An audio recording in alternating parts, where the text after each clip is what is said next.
बच्चों, आज हम पाठ जो है 8 गुलमर्ग की खिड़की से एक रात उस पाठ के प्रश्नों की चर्चा करने जा रहे हैं। बराबर, एक बार यहाँ पर जो शब्दार्थ और टिप्पणी दिए उसे देख लेते हैं। लगभग सभी शब्दार्थ हम लोग कर चुके हैं।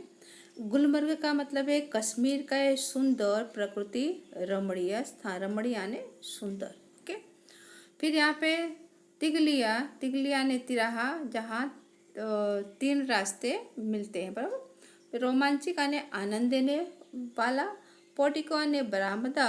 बराबर, रेवड़ा ने झुंड, झुंड में कौन, पशु पक्षी झुंड में चलते हैं। कहर ने अत्याचार, और एक मुहावरा यहाँ पर दम तोड़ना ने मर जाना। अब बच्चों हम करेंगे इस पाठ के प्रश्नों की चर्चा करने जा रहे हैं। बच्चों इस पाठ के प्रश्नों की चर्चा करने जा रहे हैं, लेकिन आप लोग क्रम वाइज प्रश्न के उत्तर सुनते जाएंगे और अपनी नोट में लिखते जाएंगे। बराबर, जिससे आपको पूरा आंसर अच्छी तरह से आप लिख सकते हैं। बराबर, पहला जो प्रश्न है बच्चों, गुलमर्ग का भौगोलिक वातावरण कैसा है। भौगोलिक यानी जिससे आप लोग कहते हैं कि ज्योग्राफी। बराबर, तो कैसा है, तो गुलमर्ग ऊंचाई पर पहाड़ियों से घिरा हुआ ठंडा स्थान है। पहाड़ियों से घिरा हुआ ठंडा स्थान है, इस चीज को ध्यान में रखना है। पहला प्रश्न। अब दूसरा प्रश्न है, गुलमर्ग के साथ व्यक्ति की आत्मीयता बढ़ने का क्या कारण बताया है। बराबर, क्या बढ़ने का, आत्मीयता बढ़ने का। तो लेखक ने गुलमर्ग के साथ आत्मीयता का कारण यह बताया है क्योंकि वहाँ का जो गुलमर्ग है क्या है, अति आकर्षण, अपार आकर्षण है, जिसकी वजह से एक अपनापन वहाँ लगता है। बराबर, फिर है तीसरा प्रश्न, खिड़की के पास खड़ा लेखक बरसाती घटा को देखकर किस बात की प्रतीक्षा करने लगा। तो लेखक खिड़की के पास खड़ा, मतलब कि किस बात की प्रतीक्षा कर रहे हैं, खिड़की के पास खड़ा लेखक बरसाती घटा को देखकर इस बात की प्रतीक्षा करने लगा कि वह घटा उस तक पहुँचे और वह अपने में क्या करे, उसको, लेखक को लपेट ले। फिर नेक्स्ट प्रश्न जो है, नेक्स्ट प्रश्न कि तूफान के एकाएक रुक जाने पर लेखक को कैसा अनुभव हुआ। बराबर, कि तूफान को एकाएक रुक जाने पर कि लेखक को कैसा अनुभव हुआ। तो इसका आंसर इस तरह से बच्चों होगा कि तूफान के एकाएक रुक जाने पर लेखक को ऐसा अनुभव हुआ कि जैसे उसका दम घुटने लगा। बराबर, फिर है नेक्स्ट प्रश्न जो है कि लेखक को किस बात का अफसोस हुआ। यहाँ पर क्या है, अफसोस। लेखक किस बात का अफसोस हुआ कि बरसाती घटा उन तक बराबर नहीं पहुँच सकी। बराबर, फिर 6 जो क्वेश्चन है, लेखक ने गुलमर्ग की खिड़की पगडंडी के लिए क्या कहा है। पगडंडी, पग आने पैर, डंडी आने कि पैर से चला जाए उतनी ही जगह। तो क्या कहा है कि मुलायम मुलायम नरम नरम बाहें। बराबर, कि पेज नंबर फर्स्ट पर उसका आंसर है, ये कहा है। फिर उसके बाद फिर नेक्स्ट क्वेश्चन है, देखते हैं। उसके बाद अगला क्वेश्चन जो यहाँ पर लेखक बता रहे हैं कि निम्नलिखित प्रश्नों के उत्तर 1-2 वाक्यों में लिखिए। कितने वाक्यों में, 1-2 वाक्यों में उसे लिखना है। बराबर, तो देखते हैं पहला जो प्रश्न यहाँ पर है, गुलमर्ग से विदा होते समय। बराबर, गुलमर्ग से विदा होते समय सैलानियों को कैसा एहसास हुआ, वहाँ से जब विदा हो रहे हैं। बराबर, कितने वाक्य में, 1-2 वाक्य में उत्तर लिखिए। तो वहाँ से जब विदा होते हैं तो वहाँ पर कैसा लगता है कि वहाँ पर एक अपनापन एक महसूस होता है, एक अनुभव होता है और वहाँ से अलग होने की इच्छा होती नहीं है। बराबर, ऐसा लेखक को लगा। फिर नेक्स्ट जो क्वेश्चन है यहाँ पर लेखक पूछ रहे हैं कि लेखक ने गुलमर्ग के दिन को वाचाल क्यों कहा है। वाचाल यानी बातूनी, बात करने वाला। तो लेखक ने दिन के गुलमर्ग को वाचाल इसलिए कहा है क्योंकि रात में गुलमर्ग में रात आते ही सब कुछ खामोश हो जाता है और सैलानी भी क्या वहाँ से वापस चले जाते हैं और चहल पहल होती नहीं है। और फिर दिन होते ही क्या होता है, सैलानियों का आना जाना शुरू हो जाता है, जिसलिए लेखक ने वाचाल कहा है। नेक्स्ट क्वेश्चन, सैलानी कब और क्यों सिहर जाते हैं? बच्चों यह क्वेश्चन 1 मार्क्स का है। एक वाक्य में कब सिहर जाते हैं? सैलानी जब बर्फबारी होने पर अधिक ठंडक लगती है तब वो वहाँ सिहर जाते हैं। बराबर। तो इसके बाद है 4th जो क्वेश्चन है कि लेखक की प्रतीक्षा असफल क्यों हुई? तो लेखक की प्रतीक्षा इसलिए असफल हुई क्योंकि तूफानी हवा जो आ रही थी, बरसाती घटा, लेखक को ऐसा था कि उस घटा में मैं घिर जाऊंगा।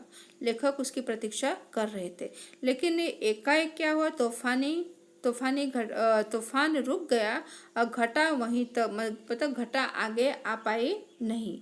इससे लेखक की जो प्रतीक्षा थी वो प्रतीक्षा कैसी हुई, असफल हुई। बराबर। फिर बच्चों अब यहाँ पर लॉन्ग क्वेश्चन है। बराबर।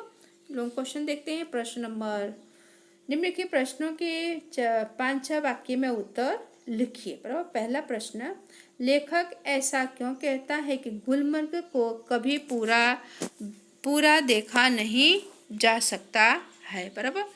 तो लेखक इसलिए कह रहे हैं कि वहाँ, मतलब कि गुलमर्ग में रहकर वहाँ व्यक्ति के साथ एक आत्मीयतापन हो जाता है, एक अपनापन हो जाता है, और फिर वहाँ व्यक्ति अपने आप को वहाँ पर एक सपाट मैदान और किस्सा पहले समझता है, लेकिन जैसे जैसे उसके आंगन में वहाँ रहने लगता है और उसके अंदर भीतर तक समाता चला जाता है। काफ़ी वक्त जब व्यक्ति वहाँ बिताता है तब वहाँ पर रहने वाले लोगों को गुलमर्ग एक अपनापन सा लगने लगता है। फिर उसके बाद दूसरा क्वेश्चन है, दिल में गुलमर्ग की शोभा का वर्णन अपने शब्दों में कीजिए। बराबर। दिन में गुलमर्ग कैसा रहता है? तो गुलमर्ग का जो हरा भरा दृश्य जो है आँखों को देखते हुए मुग्ध कर देता है, और धरती से आकाश तक चारों तरफ हरियाली हरियाली दिखाई देती है, और हरी घास के बीच तरह तरह के रंग बिरंगी वहाँ फूल खिले हैं। वातावरण में नई नई कोपलें फूट आती हैं, और जो सैलानी लोग, जो मुसाफिर लोग हैं, वो घोड़े पर बैठ कर के क्या आनंद लेते नजर आते हैं। और यहाँ का जो नज़रिया है, यहाँ का जो नज़ारा है, अत्यंत क्या है, सृष्टिकर, मन को रोमांचित कर देता है। और आकाश में बादलों के नन्हे नन्हे द्वीप तैरते दिखाई देते हैं, और पगडंडियों से भेड़ बकरियों के रेवड़ों से ढक जाती है। और इस तरह गुलमर्ग की जो शोभा है, जो वहाँ की सुंदरता है, वो देखने लायक ही रहती है, ऐसा लेखक कह रहे हैं। बराबर। अब उसके बाद नेक्स्ट क्वेश्चन जो है, प्रकाश, बादल तथा हवा के कारण गुलमर्ग दर्शन में आए रोमांच का वर्णन कीजिए। 3 है, प्रकाश, बादल, आग और हवा। बराबर। तो हाँ, हमने पीछे जो पढ़ा कि लेखक कहाँ, गुलमर्ग के खिड़की के पास खड़े बरसाती घटा का इंतजार कर रहे हैं। बराबर। तो यहाँ पे लेखक बता रहे हैं कि बर्फ से ढके पहाड़ी पर सूर्य का प्रकाश सुनहरा अपना प्रकाश चारों तरफ फैलाता है। आकाश में बरसते जो बर्फ के पारदर्शक जो कण हैं, प्रकाश में रोशनी में अधिक उज्ज्वल सफ़ेद दिखाई देते हैं, और बादलों के समूह में जो आकाश है ऐसे घूमते हुए ऐसा लगता है जैसे उन्हीं के बीच में छोटे छोटे इधर उधर द्वीप अन्य टापू यहाँ वहाँ क्या है, भटक रहे हैं। और सुहानी लगने वाली हवा एकाएक तूफान का रूप ले लेती है। तेज हवा के साथ बरसाती घटाएं तेज आगे बढ़ती हैं, बीच बीच में बिजली भी कौंध जाती है, और इस तरह प्रकाश, बादल, हवा के कारण गुलमर्ग एक अनोखा रोमांचित दृश्य का नज़ारा है। बराबर। ऐसा लेखक कह रहे हैं। फिर नेक्स्ट जो प्रश्न है बच्चों, आश्रय स्पष्ट कीजिए। बराबर। आशय स्पष्ट कीजिए। तो यहाँ पर पंक्तियों का आशय स्पष्ट कीजिए। पहला जो है, गुलमर्ग में सपने फूल फूल कर उगते हैं, बराबर। गुलमर्ग में सपने फूल कर उगते हैं, हरियाली के आर पार, लाल लाल छतों के ऊपर, आकाश में, बराबर। तो इसका बच्चों इस तरह से इसका आशय स्पष्ट इस तरह से होगा कि गुलमर्ग में रंगीन फूल रंगीन और सुंदर सपनों की तरह होता है, बराबर। वहाँ पर हरी हरी घास पर दूर दूर तक क्या तरह तरह के फूल दिखाई देते हैं और लाल लाल छतों पर फूल नजर आते हैं, बराबर। इतना ही लिखना, कुछ ज़्यादा लिखना नहीं है। फिर दूसरा है, रंगीन बिंदुओं का पूरा विस्तार एक बार सिहर जाता है और अपने को समेट लेता है। कि बता रहे हैं कि जब वहाँ पर लोग, जो सैलानी लोग वहाँ पर सैलानी रंग बिरंगी पोशाक में वहाँ पर आते हैं और वहाँ पर घुड़सवारी करते हैं, और वहाँ का सुंदर जो नज़ारा होता है, जो रंग बिरंगे फूल वहाँ पर खिले हुए होते हैं। तो इन सभी जब आकाश में से पारदर्शक बूंदें गिरने लग जाती हैं, तो पारदर्शक बूंदें ऐसा लोगों को लोग ठंडक से सिहर जाते हैं और अपने आप को समेटने लग जाते हैं, और वहाँ का उस जो बूंदें गिर रही हैं उस बूंदों का आनंद लेने लगते हैं, बराबर। और अपने आप को एक सुरक्षित जगह ढूंढते हैं कि कहाँ जा कर के मतलब कि बारिश से गीले ना हो पाए, बराबर। अब उसके बाद नेक्स्ट जो प्रश्न है यहाँ पर कि हरियाली का सपना कुहासे के फूल में बदल जाता है, यह दृश्य किस समय का है। कुहासा ने जिसे कहते हैं कोहरा, बराबर। यह दृश्य कब का है, तो यह दृश्य मतलब शाम का है, बराबर। कब का है, शाम का समय का है, कि जब कोहरे में पूरा नज़ारा बदल जाता है, जिसे कहते हैं फोग, आकाश में कोहरा छाने लगता है, बराबर। और फिर उसके बाद बराबर यहाँ पर दिया उसका आंसर सायंकाल, बराबर, शाम के समय का, उसे संध्या काल भी कहते हैं, बराबर। और फिर यहाँ पर 6 प्रश्न जो है, उचित उपसर्ग जोड़कर उनके विरोधार्थी शब्द बनाइए। क्या करना है, उपसर्ग जोड़ना है, बराबर। जैसे यहाँ पर विरोधी शब्द बनाना है। पहला है क्या है, साधारण, तो क्या होगा, असाधारण। और दूसरा क्या है, मान, तो उसका क्या हो जाएगा, अपमान, बराबर। उसका क्या होगा बच्चों, उसका हो जाएगा अपमान, बराबर।